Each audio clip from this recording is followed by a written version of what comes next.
ನಮಸ್ತೆ, ಜೈ ಶ್ರೀರಾಮ್. ಏನು ತಾವು ಕೆಲವು ದಿವಸ ಹಿಂದ್ಗಡೆ ನಗರ ಪಾಲಿಕೆದವರು ಒಂದಿಷ್ಟು ನಾಯಿಗಳಿಗೆ ಸ್ಥಳಾಂತರ ಮಾಡ್ಲಿಕ್ಕಿದ್ರಲ್ಲ, ಅದು ಒಂದು ಶೆಲ್ಟರ್ನ ಬಿಡ್ತೀನಿ ಅಂತ ಹೇಳಿದ್ರು ಅವರು ಒಂದಿಷ್ಟು ತಮಿಳುನಾಡು ಜನದವರು. ಇವತ್ತಿನ ದಿವಸ ಅದೇ ಶೆಲ್ಟರ್ ಬಂದಿವಿ. ಈ ಒಂದು ಶೆಲ್ಟರ್ ಉದ್ನೂರಿನಿಂದ ಹೊರ ವಲಯದಲ್ಲಿ ಬರ್ತದೆ. ಏನು ತ್ಯಾಜ್ಯ ನಿರ್ವಹಣೆ ಕೇಂದ್ರ ಅದ, ಅದರದ್ದು ಕೇಂದ್ರದಲ್ಲಿ ಎದುರುಗಡೆನೆ ಈ ಒಂದು ನಾಯಿಗಳ ಸಂರಕ್ಷಣಾ ಕೇಂದ್ರ ಅಂತ ಮಾಡ್ಯಾರ, ಅಂದ್ರೆ ಡಾಗ್ ಶೆಲ್ಟರ್ ಅಂತ ಮಾಡ್ಯಾರ.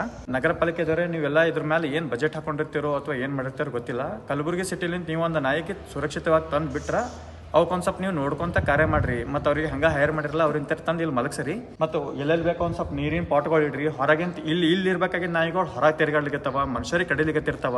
ಮನುಷ್ಯರಿಗೆ ಕಡಿಲಿಕ್ಕನೆಲ್ಲ ಪಾಪ ಊಟ ಸಿಗ್ಲಾರ್ದಕ್ಕ ಅವ್ರು ಹೊರಗೆ ಹೋಗ್ಲಿಕ್ಕತ್ತವ.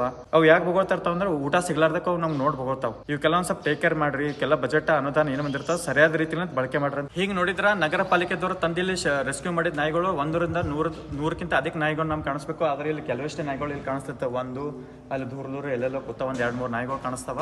ಒಂದು ಸಣ್ಣ ಪ್ರಶ್ನೆ ಏನಂತಂದ್ರೆ, ಎಂತ ಅಪರಾಧಿಗೂ ಶಿಕ್ಷೆ ಆಯ್ತಂತಂದ್ರೆ ಜೈಲ್ನಾಗ ಅವನಿಗೆ ಊಟ, ನೀರು ಮತ್ತೆ ನೆರಳಿಂದ ಕೊಡ್ತಾರ.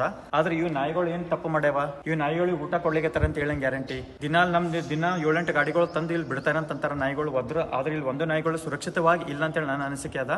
ಹಂಗಂತೇಳಿ ಕಲಬುರಗಿ ಜಿಲ್ಲೆನಾಗ ಹಾರ್ ಮಾಡ್ಲಿಕ್ಕೆ ನಾಯಿಗಳು ಅಂತ ಅದಕ್ಕಂತ ಹೇಳಿ ಪಾಪ ಅವಕ್ಕೂ ತಂದು ಇಲ್ಲಿ ತಂದು ಪಾಪ ಅವಕ್ಕೂ ಸೆರವಾಸ ಕೊಟ್ಟೋದ್ರಾಗ ಎಷ್ಟರ ಮಟ್ಟಿಗೆ ಸರಿ. ಈ ಮುಖಾಂತರ ಮಹಾನಗರ ಪಾಲಿಕೆ ಕಲಬುರಗಿದವರಿಗೆ ಏನ್ ವಿನಂತಿ ಮಾಡ್ಕೊತೀನಿ ಅಂದ್ರ, ದೊಡ್ಡ ಶೆಲ್ಟರ್ ಎಲ್ಲ ಮಾಡಿರಿ ಖರೆ, ಕಲಬುರಗಿಲಿಂದ ರೆಸ್ಕ್ಯೂ ಮಾಡಿ ತಂದು ಬಿಡ್ಲಿಕ್ಕೆ ಖರೆ, ಜನರಿಗೆ ಅನುಕೂಲ ಮಾಡ್ಲಿಕ್ಕೆ ನಾಯಿ ಕಡಿಲಾರ್ದಂಗೆ ನೀವು ನೋಡ್ಕೊಲಿಕತ್ತೀರಿ. ಆದ್ರೆ ತಂದು ಬಿಟ್ಟಂತ ನಾಯಿಗಳಿಗೆ ಸರಿಯಾದ ರೀತಿಯಲ್ಲಿ ತಾವು ನೋಡ್ಕೋಬೇಕು, ಸರಿಯಾದ ರೀತಿಯಲ್ಲಿ ತಾವು ಊಟ, ನೀರು, ಆಹಾರ ಕೊಡ್ಬೇಕಂತೇಳಿ ಈ ಮುಖಾಂತರ ವಿನಂತಿ ಮಾಡ್ತೀನಿ. ಧನ್ಯವಾದ.